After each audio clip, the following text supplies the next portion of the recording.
I spent years battling my depression, dragging every raw nerve through therapy, only to realize the most trusted person in my life exposed my vulnerabilities to her friends in some twisted group chat spectacle. It feels like an eternity has passed since I first mustered the courage to seek help. Wrestling with shadows, therapy sessions became my lifelines, medication, the fragile boats navigating turbulent seas of my mind. Maya, my girlfriend, seemed my anchor, her gentle words cradling me when nights stretched endlessly. I trusted her with the raw parts of me, peeling back layers of vulnerability I'd never dared show another soul. But somewhere in the echoes of laughter from her phone, a betrayal whispered, a secret group chat where my private battles became public fodder. Every reassuring squeeze of her hand now seemed tainted, tangled in deceit I hadn't seen coming. The very foundation of us shook, cracked open by revelations I wasn't ready to face. The sanctuary I thought I'd built was collapsing, leaving me questioning everything, wondering how much of our world was real, and how much was just a carefully constructed lie. The apartment was a cocoon of soft, dim light, the hum of the world outside muted.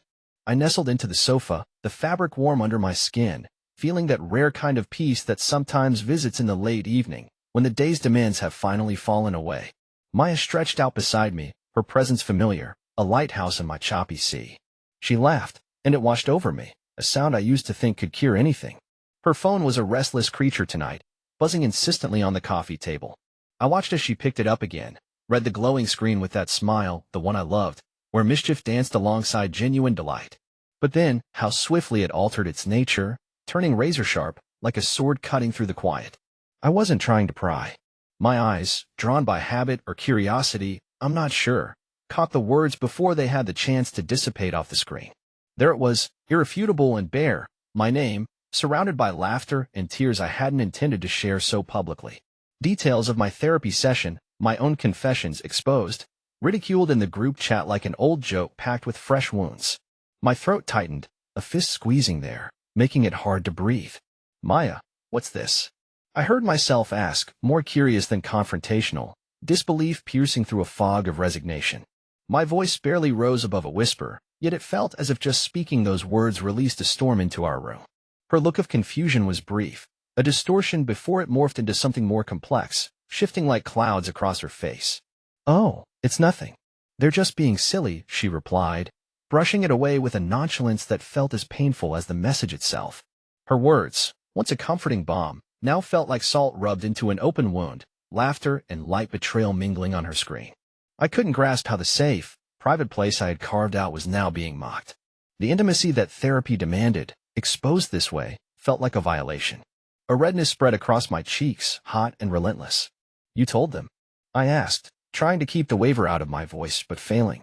She hesitated, glanced at the phone again, then back at me. "I didn't think it was that big a deal," she said, her optimism, usually a force for healing, now belittling. "It's my life, Maya. My dignity," I replied, hearing the smallest tremble in my voice that betrayed the stoicism I wished to project. Anger flared, not fiery and hot, but cold, a glacier creeping through my veins, displacing anything that had resembled trust or comfort. And as I sat there, her laughter echoing, a specter of its former comfort, I knew a new chapter had quietly begun, one lined with doubt, teetering on the precipice of undoing. The room felt too small, the walls closing in as I paced the floor, the weight of the phone heavy in my hand. The group chat messages, each cruel joke, played in my mind like a broken record. My throat tightened, but I knew I couldn't back down now. "Maya," I said, my voice raw, barely above a whisper. Her name hung in the air like a question I dreaded answering. She sat on the couch, her eyes flitting around the room, unable to meet mine. There was a moment of silence, a deep inhale before the storm. I found the chat. Her eyes widened, then dropped to her hands, twisting together on her lap. A tremor ran through me, a mix of anger and despair. I balanced on the tightrope of my own emotions, trying not to fall into the abyss of my hurt. "Why?" I asked, sharp like shattered glass. Maya hesitated, her lips parting, forming words I wasn't sure I wanted to hear. It was just, her voice cracked, barely audible. It was just harmless fun. I laughed then, harsh and hollow. The sound surprised even me. "Harmless? Maya, do you even hear yourself?" Each syllable cut through the fragile rapport we clung to. My heart pounded. Those were my deepest fears, my vulnerabilities. "And you were laughing about them." "Everyone does it," Maya sputtered, her voice rising defensively. "It wasn't meant to hurt you. It's just how we..." How you what? I interrupted, a tide of frustration drowning reason. Make yourselves feel better by tearing someone else down? Each of her words sliced through my defenses, like razor-edged apologies disguised as excuses, and I wondered how something so intimate had become a playground for ridicule. I clenched my fists, fighting the urge to walk away, to hide from the truth I'd stumbled upon. Her eyes finally met mine, shimmering with unshed tears. I'm sorry, she whispered, her voice trembling. That word, sorry, hung between us, so overused, it had lost its meaning. It was just a plaster for a wound she didn't want to acknowledge. Sorry doesn't fix this, I said, every word a struggle, holding back the tidal wave inside me. You should have protected me, Maya. Instead, I couldn't finish. Maya wiped her eyes, her defenses crumbling. I didn't think you'd find out, she admitted. Her voice trembled like my resolve, a frayed thread of excuses unraveling. The admission felt like a punch to the gut. If you didn't want me to know, then you knew it was wrong, I said, my voice now just a whisper. I turned slightly, the room spinning, anchoring myself with a breath. There was a pause, the world seemed to hold its breath alongside us. We stood on the precipice of something big, something irreversible. And I realized, maybe this was the moment it all splintered, where the cracks began to form, where trust began to crumble.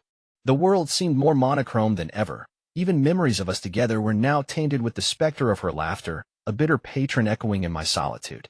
My feet dragged over pavement with a heaviness that matched the clouds overhead, dense, unyielding.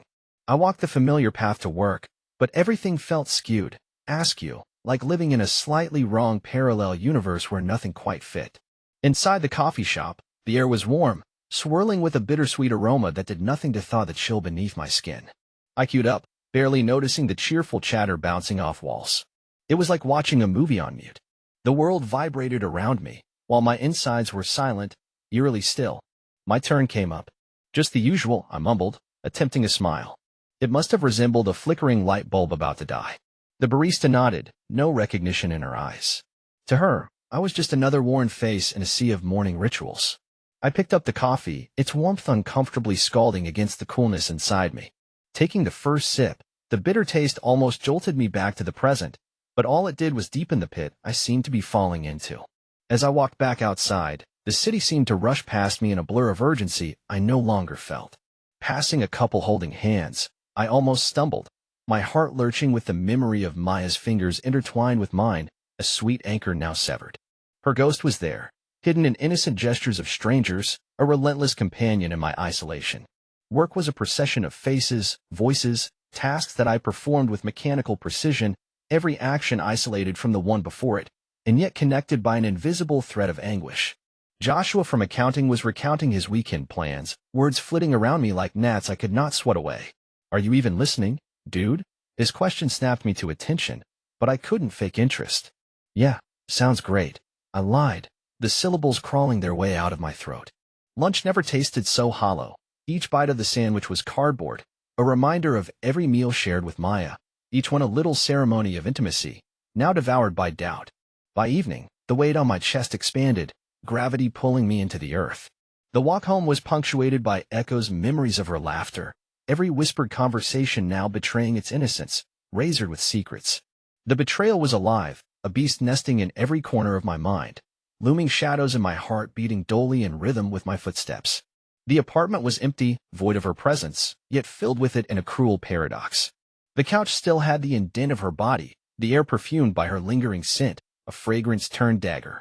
I collapsed, sinking into the cushions, the room a silent witness to my unraveling. Loneliness enfolded me, its fingers icy and relentless. And in that quiet, the specter remained, a reminder of what was, and what was irrevocably fractured. The path ahead seemed endless, each step like a futile attempt to escape the turmoil within me. As the sun descended, painting the sky a melancholic auburn, I felt both a part of the world and utterly apart from it, like an unwelcome guest at a party where everyone else was laughing. Questions spun chaotically in my mind, colliding and fracturing as if my brain couldn't hold them all at once. What happens now? Do I confront her? Can I forgive her? Do I even want to? The weight of betrayal sat heavily on my shoulders, pressing me further into the earth with each pace. Autumn leaves crunched beneath my feet as I wandered through the park. Their dry whispers seemed to echo the emptiness that had settled in my chest since discovering the messages on Maya's phone. Words not meant for my eyes, an accidental revelation of her clandestine world. That's what started this internal dissonance. Each text had been another needle in my expanding balloon of disbelief until it burst, leaving shards of trust scattered at my feet. I tried to gather them, to make sense of the pieces, but the more I thought, the sharper they became, cutting into the soft vulnerability of my hope. Beneath the auburn sky, everything screamed its indifference to my plight. I murmured to myself, glancing at the flowering tree branches swaying gently in the breeze, and every step I took felt like it widened the chasm between us. Nearby, children played, their laughter a bright and mocking contrast to my dark musings. How easily joy seemed to manifest for them, an impenetrable fortress against the world's harsh truths. I ached with envy, with regret for simpler times when life felt full and uncomplicated.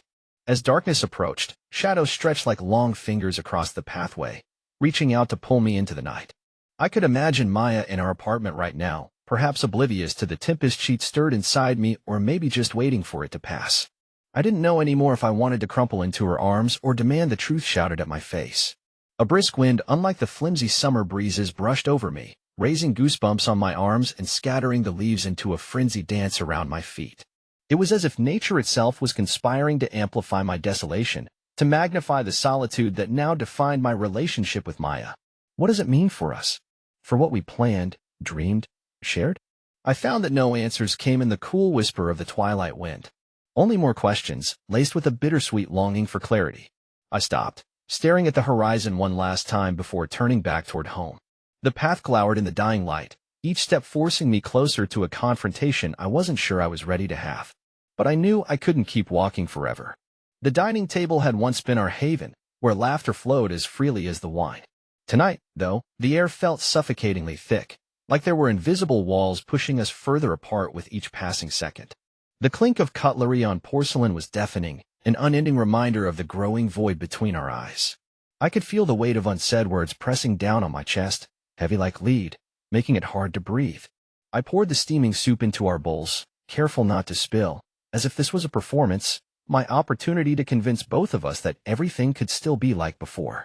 Our spoons dipped and rose in unison, a mechanical dance that lacked the spontaneity of shared joy or simple ease. The silence stretched out like an ill-fitting sweater, uncomfortable and scratchy against my skin. I glanced up briefly.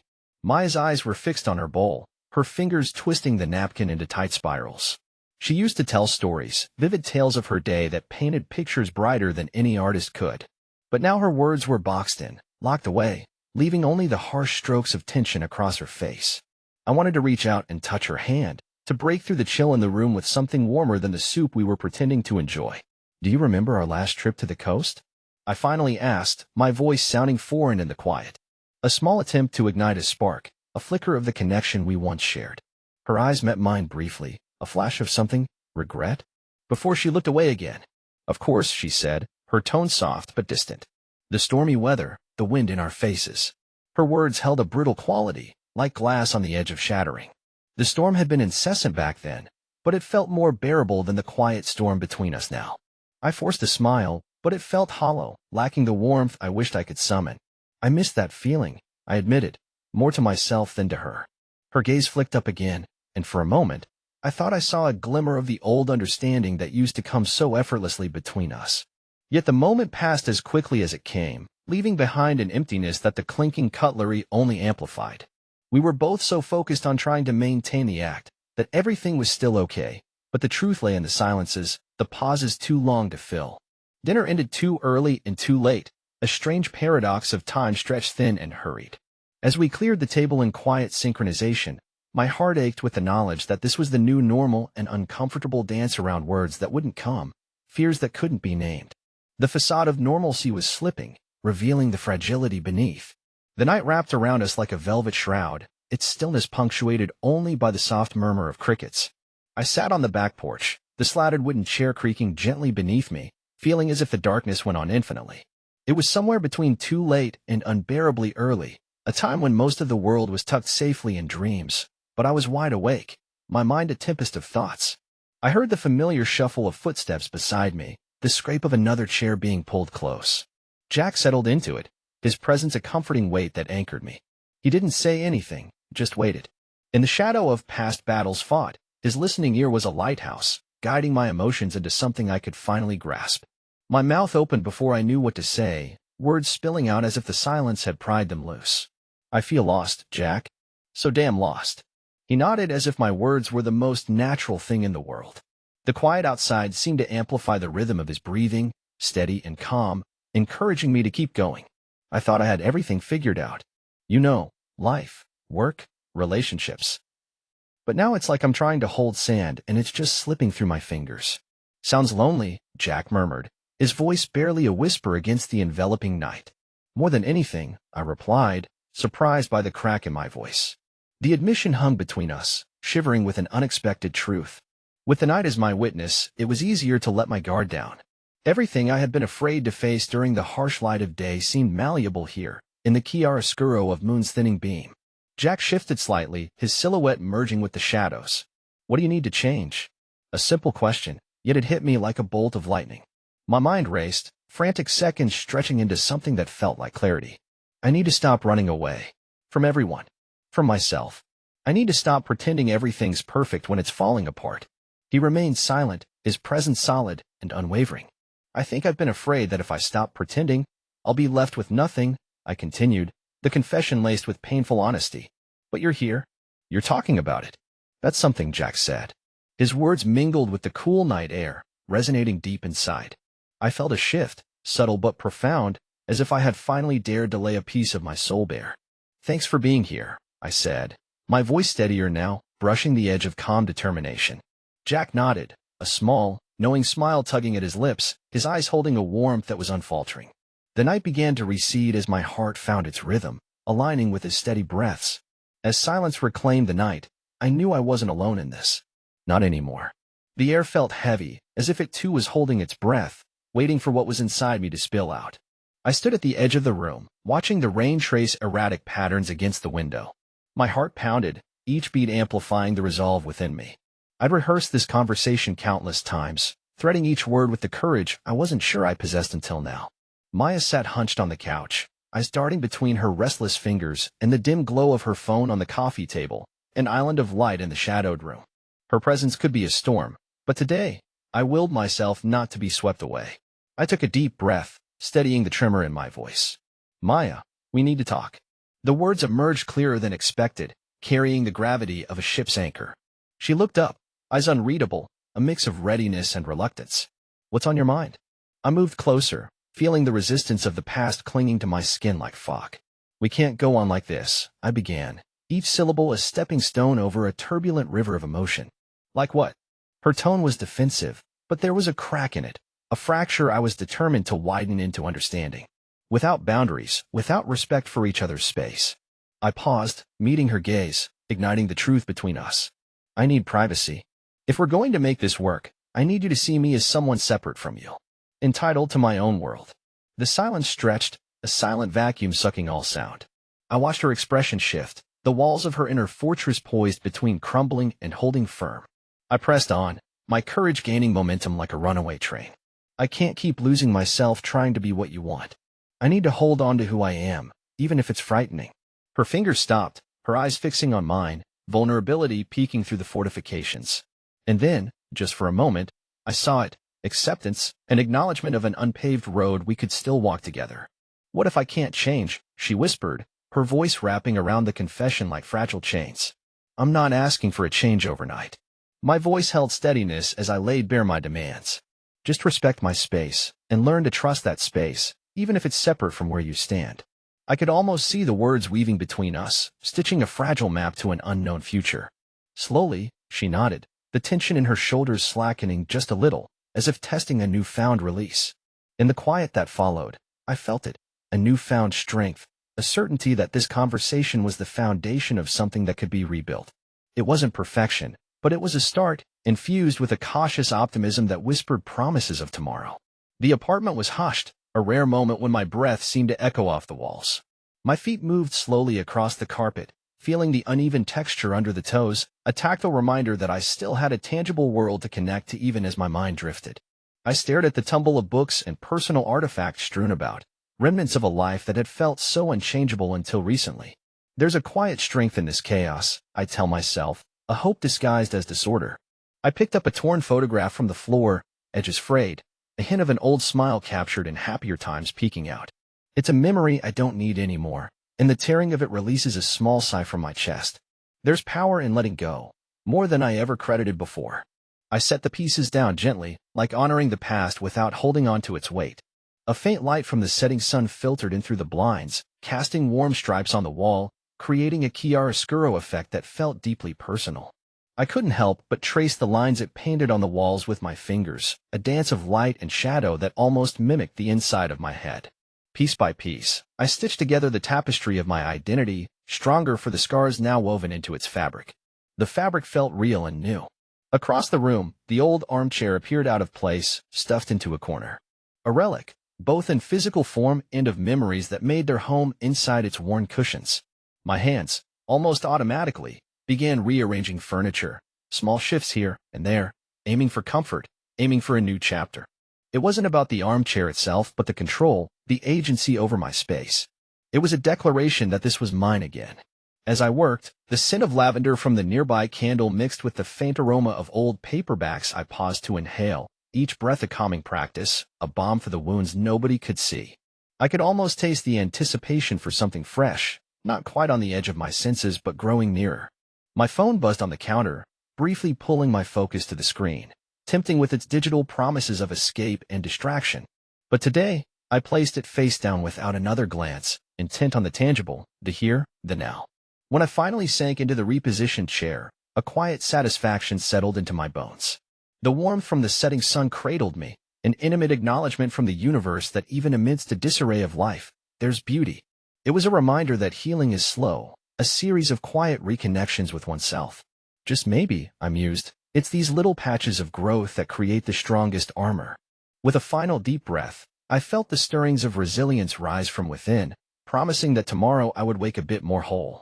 I sat at the edge of the bed, my fingers picking at the frayed edge of the blanket, feeling the raw tension winding through my shoulders and sinking like a stone into my stomach. The afternoon light slanted through the curtains, casting long, skeletal shadows on the floor, or maybe that was just what my nerves felt like right now. The door eased open quietly, and Maya stepped inside, her feet making no sound on the carpet. She hesitated, then sank onto the bed beside me, her warmth close enough to touch yet still holding distance, like we existed in different orbits. Her fingers twisted together in her lap, a silent dance of hesitation. "I've been thinking a lot about us," she began, her voice a whisper seeking courage. I turned my gaze toward her, tracing the familiar arch of her cheek, the soft tremor in her lips. Her eyes, weary yet earnest, mirrored my own, and as words tumbled haltingly between us, the air felt lighter than it had in weeks. "I know I've hurt you," she continued, her voice growing stronger but still edged with that brittleness of a truth spoken too late. "I won't pretend it was all you." I kept pushing and pushing, we both did. Her eyes flickered to mine, then away, as if afraid her stare might break what little connection we had left. "I want to work on it. Together." Each word slipped through the quiet like a pebble sent skidding across a still pond, ripples carrying the echo of possibility. Hope can be a dangerous thing, I thought, mingling with fear in the back of my throat. "I've been thinking too," I confessed, my heart reaching, grasping for clarity amidst the confusion. "It's not easy just to forget everything, but maybe we can rebuild."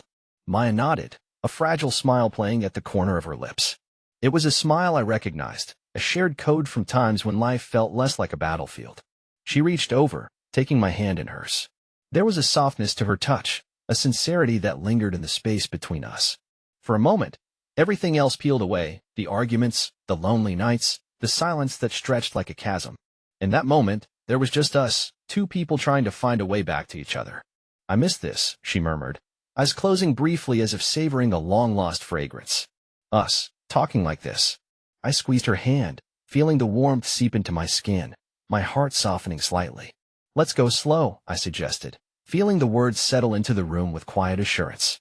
One day at a time. A soft agreement passed between us, unspoken yet understood. The future remained uncertain, a distant horizon clouded with what-ifs and maybes. But for now, for this single breath shared, there lay the faint but undeniable outline of a bridge, starting from here, stretching towards something new. I sit at the old oak desk, worn smooth from years of use, the familiar scent of pencil shavings and dust hanging in the air. The journal, my constant companion through this tumultuous ride, lies open before me.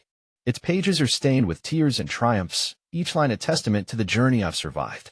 Today feels different. Today is about acknowledgement, about transmuting the chaos into coherence, pain into purpose. The pen feels solid in my hand, as if it too has gained weight from the burdens it has bore. I press its tip against the page. A small, determined indent begins the symphony of thoughts I've carried too long. With each stroke, I inscribe not just the pain but the emerging hope, knowing these words will pave the foundation of my tomorrow. I begin with the relief, palpable and powerful. It wraps around me like an embrace. The kind you feel when finally exhaling after holding your breath for far too long. Relieved to have emerged from the shadows, from the labyrinth of my own making. I write this for the moments when darkness threatened to suffocate the light within me, and how, against all odds, the sunshine prevailed. Then, there's the strength that surprises me every time. It's the kind that rose from devastation, the same way young grass breaks through cement, persistent, undeterred. Its roots now entwine with who I am, inseparable and essential. I write this for the times I doubted myself, when the reflection in the mirror seemed an unfamiliar specter instead of a friend. And then there's self-assurance, building with each sentence laid down. A voice that now whispers louder than any doubt, its resonance comforting, its presence unwavering. I write not just for myself, but for the fragment of my soul that insists on reaching out, connecting through vulnerability, through honesty. I pause, the tip of the pen hovering. The energy in the room shifts, it's lighter, hopeful even, as if the past is slowly releasing its grip. I write about this newfound clarity, about understanding that journeys do not erase scars, yet they offer wisdom and resilience to endure. My gaze drifts to the window, where sunlight dances through the curtains, and I trace its path with my eyes, grateful for the warmth's insistence. With each closed chapter, I feel my heart soften, yet grow stronger. The act of writing it all down brings a quiet resolve. A whispered promise that my story, though marked by storms, would one day read as a guide for others lost at sea. I closed the journal gently, letting out a breath I didn't know I'd been holding, feeling lighter, free. If this journey taught me anything, it's that the narrative of my life, while complex and sometimes difficult to comprehend, is laced with courage. I smile softly, my reflection in the window now a testament to the light that never truly died, only dimmed, waiting patiently to glow again.